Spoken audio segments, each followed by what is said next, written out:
Sparkle, sparkle, everyone. It's time for the next weekly vlog. So grab a nice warm drink, grab something to eat, and welcome back to Mr. Francy Reads. Let's go.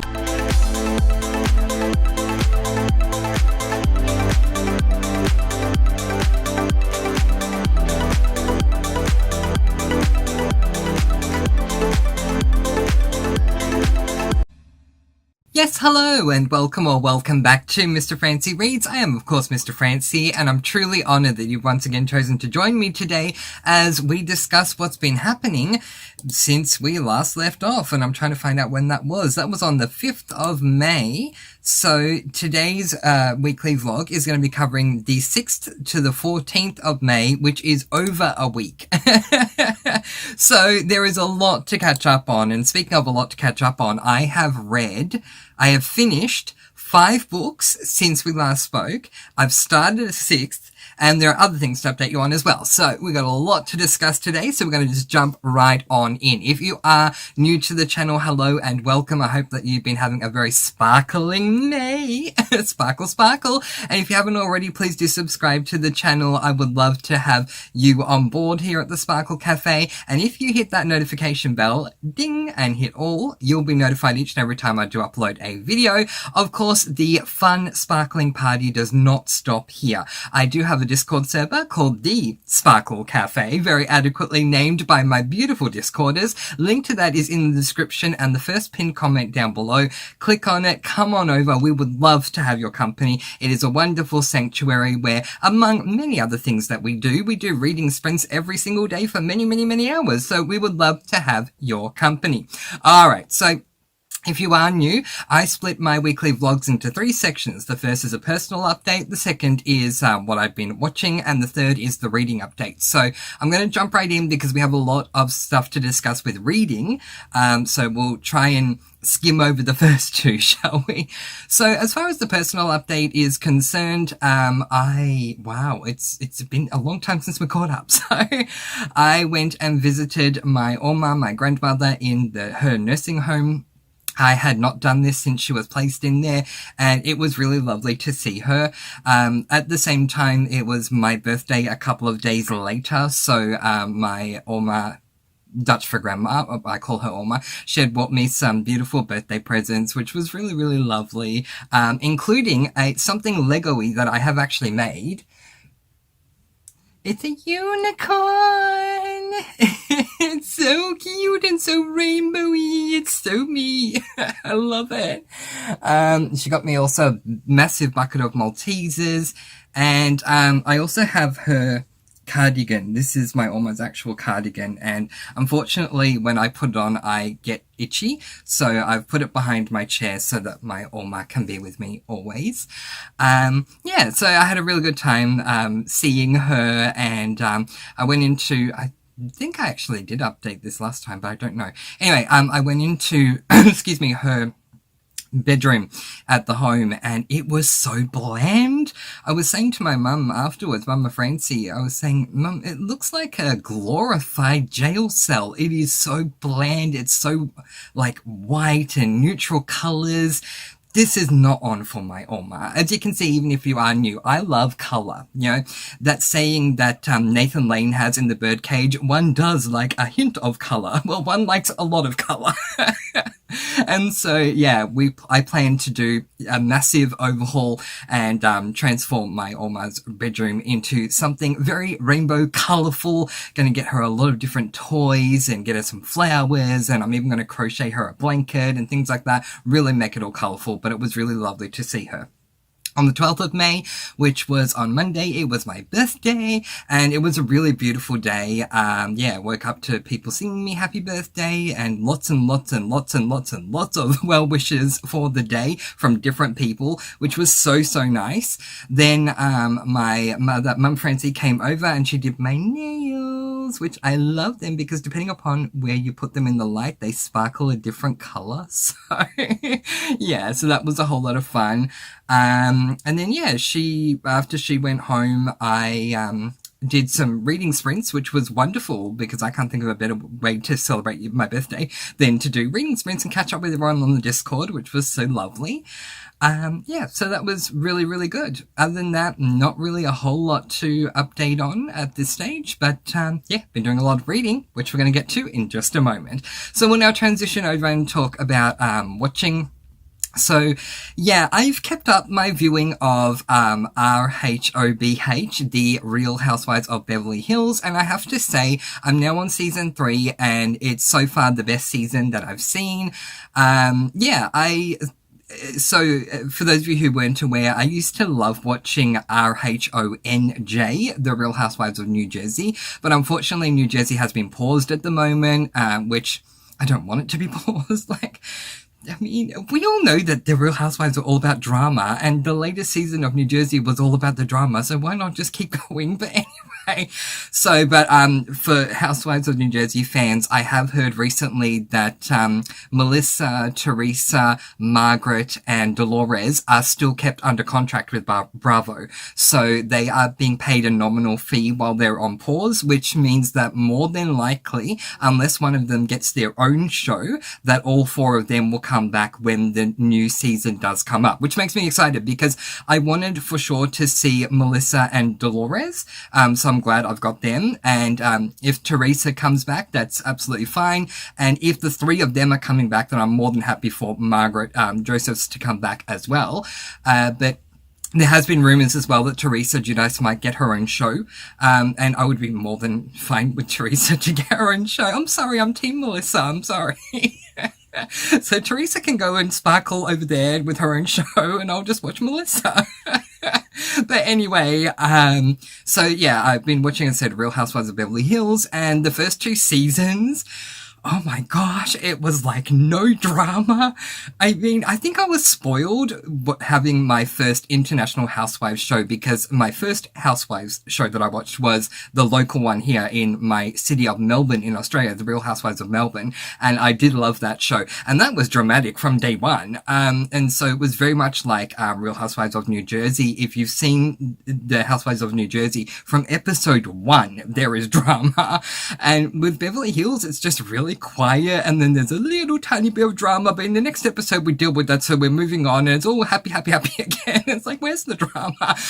My life is very cozy, and I read a lot of cozy mysteries, I watch a lot of cozy TV shows, so I need a little bit of drama to offset all of that coziness, and so when I'm watching Real Housewives and there's not a lot of drama, it's like, well, where's the drama? Come on. But season 3 has been very dramatic because they've added Brandy in as a full-time housewife, which is fantastic. She was a friend of the housewives in season 2, and they've added a new housewife who is Dutch, which is fantastic because my mother's family comes from Holland, and her name is Jolanda is what they call her, but you would pronounce it in Dutch, Jolanda.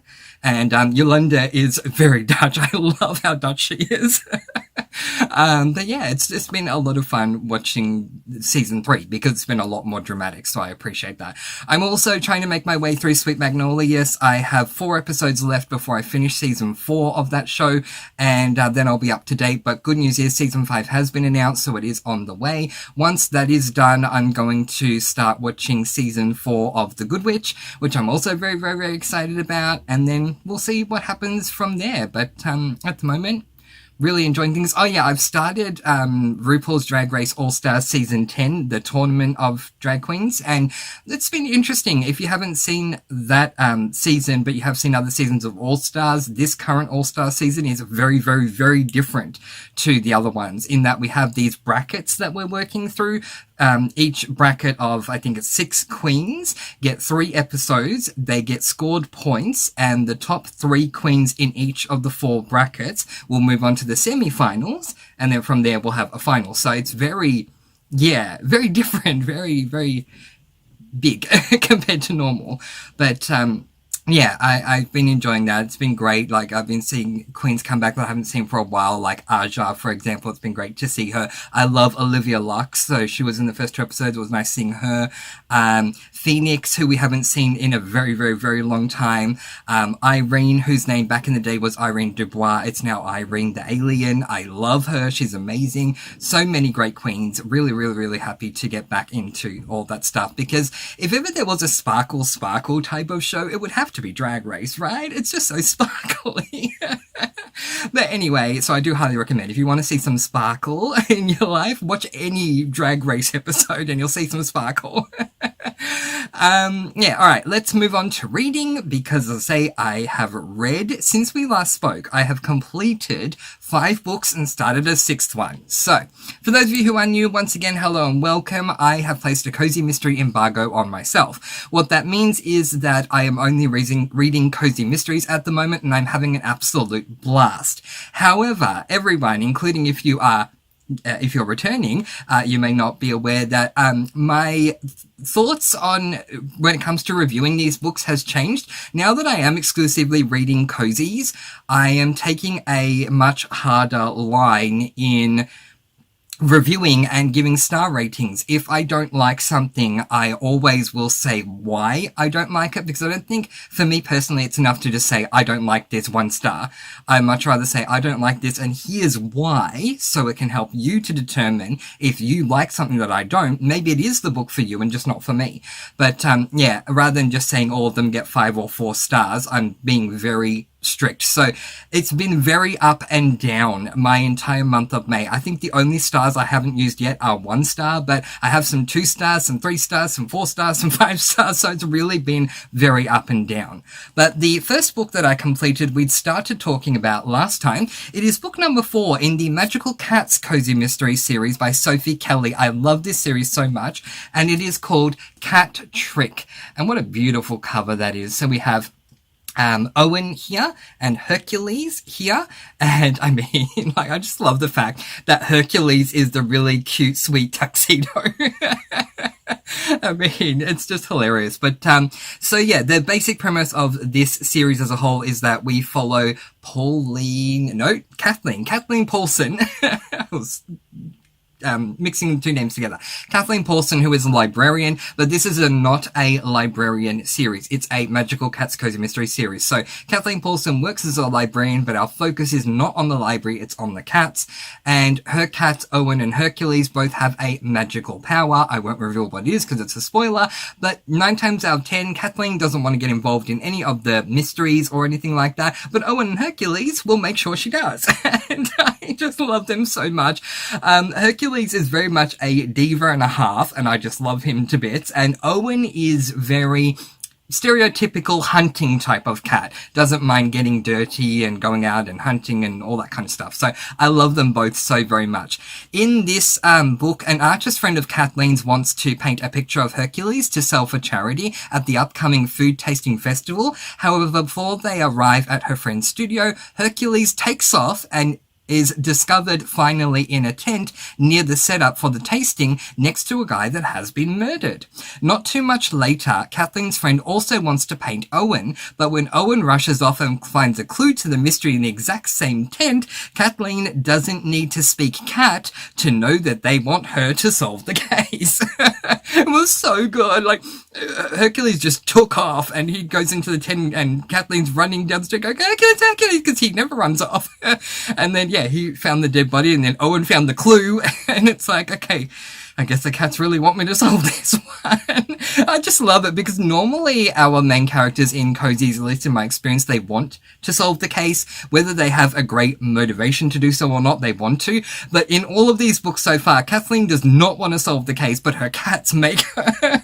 I just love it so much. So to my thoughts, truly, this is becoming one of my absolute favourite series. I love both Owen and Hercules. Owen got a much better deal in this book. In the last book, Owen wasn't treated as great as Hercules, but he was treated much better in this one, so I appreciated that. The mystery intrigued me, as they usually do in this series, because once again, as I said, it's not Kathleen who wants to solve the mystery, but her cat's insistence that she does. My one con was the reveal. Without spoiling, I'll just say it let me down, so I docked a star for that. Otherwise, truly an extremely cozy type of cozy mystery. So extremely cozy on the cozy side of a cozy mystery. And I gave this one 4 stars.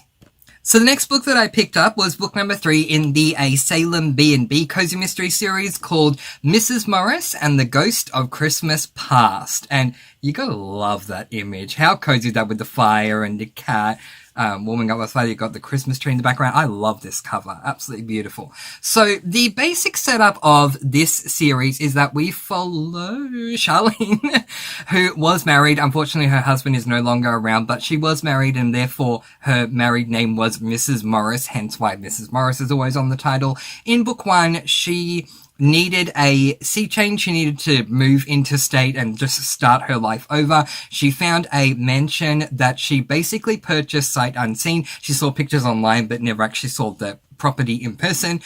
Fortunately, it's pretty good. There's just a few things that need to be fixed, but she moves to Salem, Massachusetts, into this place, trying to convert it into a B&B. And when she arrives, after she's given the keys and the realtor leaves, she notices a ghost. And of course, the ghost needs her to solve the reason why he's there. He's died and no one has actually solved the crime, so that needs to be solved. And this kind of sets us up for the rest of the series, because I will spoil this because it's not really a spoiler. It's just like an overarching thing for the series. That ghost ends up staying around. So while he has the choice to move on, he decides to remain in the B&B. And so we get to see him. His name is Jack. We get to see Jack in every single book. And I love Jack. I love Charlene. I love Charlene's cat, which I believe the cat's name is Silver. Anyway, yeah, so really a lot of fun. In this particular book, Charlene's parents have come to stay, and their first stop is Bella's, a restaurant whose host was the latest local lotto winner. The host seems extremely charitable, handing out checks willy-nilly. An orphan, Avery, works at the restaurant but breaks a dish and is dismissed. The host's anger only rises from there. Problems with his wife, his son, and an unexpected visitor. But when the host makes the mistake of going outside momentarily, it is his last, as he is run over and ends up dying. Charlene knows there's more to this than meets the eye, so she sets about trying to solve the case. So to my thoughts, I really loved book 1 in this series, but book 2 had a bit of a dip for me as it was paranormal overload. This book returned me to my love of book 1. Just enough paranormal to sprinkle the book. And so I absolutely loved this. I love Charlene and Jack so much. I was also thrilled to meet Avery, the orphan, because after she is dismissed from the restaurant from Bella's, Charlene ends up hiring her to work at the B&B. So she still lives at the orphanage, but just to make a little bit of pocket money, she comes in every second or third day to do some cleaning. And it was really lovely getting to know her. So that was really great. And Minnie is Charlene's someone she's hired to cook at the B&B, and I love Minnie as well. It was a fantastic book. I highly, highly recommend this one. If you have read book 1 and you loved it, and then read book 2 and thought like me, oh my gosh, paranormal overload, please pick up book 3, because it really felt like it took me back to what I loved about book 1. While there are paranormal moments, they're very minimal, and that's what I appreciate. And please don't get me wrong, I love paranormal. I used to read standard paranormal and standard fantasies all the time prior to just exclusively reading cozies, so I'm more than fine with a lot of paranormal stuff. But because book number 1 was so paranormal light, it just felt weird that it was paranormal overload with book 2. But book 3, as I said, definitely took me back to where I was in book 1. 5 stars for this one, an overwhelming 5 stars. Do be warned that the next book I'm going to talk about I did not love, but I much rather tell you guys the truth and say that I didn't like something and explain why to assist you to determine if it is the right book for you, than sit here and say this was amazing when it wasn't. It just feels really wrong to me. And I also want you all to trust my recommendations. Even when I don't love a book, as I say, I do explain why I don't. And so if you love that thing, you still may want to pick it up despite my not liking it. But again, I do need to be honest. All right. Alright, so the next book that I picked up was book number 2 in the North Woods mystery series by Annie McEwen. It is called Dead, White and Blue, and I tell you, the thing I love most about this book is the cover. I think the artistry is just absolutely gorgeous, and there's no glare, which I love too. I can put it right up close and you can see the 2 puppies. But yeah, that says a lot, right? Like, the thing I love most is the cover.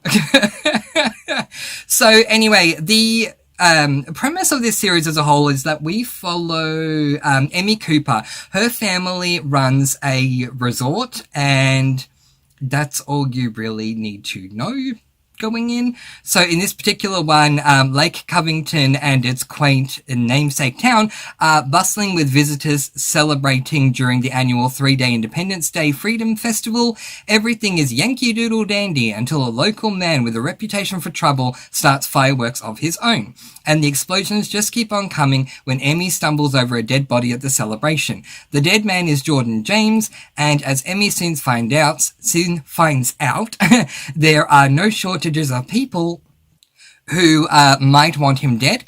From a jealous jerk to a conniving cousin and even a former friend from his past, suspects are more plentiful than ants at a July picnic. Despite promises to stay out of the investigation, Emmy finds herself smack in the middle of it. Can she and Whitney, her friend, figure out the truth and find liberty and justice for all? So to my thoughts. I thought book 1 in the series was okay, and I gave it 4 stars as it was a debut cozy mystery novel for this author, but book 2 seemed to just highlight all the things I didn't like about book 1 and pull back on all the things I did like. I sadly don't like Emmy as our protagonist. I found the book to be incredibly slow moving. There was way too much going on at once, and most importantly, the series does not focus on the resort anywhere near enough. Let me quickly unpack that for you. Yes, both of those things at once. It is extremely slow moving, despite there being a lot of things that go on at once. So, yeah, it's like very, very, very, it's almost like a soap opera. It's very, very, very slow, but there's a lot of little things happening. Does that make sense? And I'm just not a fan of either of those. I don't want it to be slow. I don't want too many things going on that I can't make sense of it. And plus, as I said about the resort, we don't focus on it anywhere near enough. This is meant to be about the resort, and we're not really there. So, yeah, I'm glad that it's called a North Woods mystery and not a North Woods Resort mystery. At least it's named correctly. Talk more about that in a moment. Anyway, there was way too much going on at once, and most importantly, the series did not focus on the resort anywhere near enough. The book started off okay, and the ending was really good. That is, the ending post the reveal was really good. But a good ending and a good beginning and ending doesn't make an amazing book. The filler in the middle was just too much, and it's just not the series for me, so I will not be continuing on. I highly recommend this for readers who love many threads in their stories, main characters that appear to be a little bit immature, and next to no mention of the resort or the animals. If you are someone who thinks that that would work for you, then I do highly recommend picking up the book and the series, but it's just not for me, so I gave it 2 stars. So coming off of Dead, White and Blue, I really needed a cozy that was amazing because this one, as I said, it really, really let me down. I just did not, I enjoyed the beginning, I enjoyed the end, I did not enjoy the middle at all. I needed something to bounce back with. And let me tell you, I found something to bounce back with, and I'm so happy that I've started this journey. I am talking about a book that I feel every cozy mystery reader that wants to read as many cozies as they can should read because it feels like a rite of passage. It is book 1 in the A Bake Shop cozy mystery series by Ellie Alexander, and it is called Meet Your Baker. First of all, how amazing is this cover? Look at that imagery. Oh my goodness, we are definitely at a bakery, and let me tell you, it is culinary. I don't know if there are recipes. Are there recipes in this one? Yes, there are. There are recipes at the back of the book, but also we have those culinary moments within the actual story. So our protagonist will have moments where she's cooking something and she'll talk us through what she's cooking. So I love that. I love that about my culinary cozies rather than just having a bakery as a backdrop, which I read a Jen McKinley, I think it was the Cupcake Bakery mystery series, and the bakery was more just a backdrop than anything else, where in this one, this gives me all the culinary feels that I need. So the premise of this book is that we follow Juliet, who prefers to be known as Jules Capshaw, a former cruise ship chef who has come to Ashland, Oregon to help her mother Helen at their bakery Tort. The Oregon Shakespeare Festival is bringing in lots of tourists looking for some crumpets to go with their heroic couplets, but then one of Tort's customers turns up dead. The victim is Nancy Hudson. Oh gosh, what do they call her in, in Gilmore Girls, Lorelai has a name for a woman that she sees on a stage in a town meeting called Miss Van Uppity. And I tell you, this Nancy Hudson was Miss Van Uppity. Like, Miss Van Uppity. The festival's new board member. A modern-day Lady Macbeth, Nancy has given more than a few actors and artists enough reason to kill her, but still, the silver lining, Jules' high school sweetheart Thomas is the investigator on the case. His flirtations are as delicious as ever, and Jules can't help but want to have her cake and eat it too. But will she have her just desserts? Murder might be bad for business, but love is the sweetest treat of all. So to my thoughts, this was absolutely fantastic, truly a perfect read for me. While the reveal was a little more gritty than I would have liked, everything else was so well executed, it deserved the 5 stars. I love that the town is known for its theatre and Shakespeare. I love that the setting is Tort, a bakery where we actually see the MC cooking a lot. I love Helen, Jules' mother. All in all, the perfect start to what I'm sure is going to be a new favourite series for me. I love this. I can't believe I waited this long to finally start the Bake Shop Cozy Mystery series. An overwhelming 5 stars from me. The final book that I completed since we last spoke was this book, Murder at the Lakeside Library by Holly Danvers. This is book 1 in the Lakeside Library Mystery series. And I know that there are people out there that love this series. I know there are people out there that don't love this series. I know there are people out there who absolutely love this book. I know there are people out there that absolutely do not love this book. And I can tell you in one sentence exactly where I stand. Welcome to book 1 in the Lakeside Library where no librarying actually happens series. If you're not new, you know how that thrills me when I pick up a cozy mystery series that has a title, and that title is not even happening in the book. Yeah, so in this first book in the series, we follow Rain Wilmot, who has just returned to her family's waterfront log cabin in Lofty Pines, Wisconsin, after the untimely death of her husband. The cabin is peaceful compared to Rain's corporate job and comes with an informal library that Rain's mother Willow used to run. But as Rain prepares for the opening of the library, all hopes for a peaceful life are shattered when she discovers the body of Thornton Hughes, a real estate buyer, on the premises. And because of that, the library remains closed for the entire book. And yeah, it should be called the Lakeside Mystery Series and not the Lakeside Library Cozy Mystery Series. I had this as my H book in my A to Z Cozy Mystery bingo board. I have now taken it off my H and instead added the that book there, the Sunny Side Up Cozy Mystery Series by Rosie A. Point, because I just can't keep reading this. I'm really sorry, but I went into it for the library and the library wasn't there, and it just really annoyed me.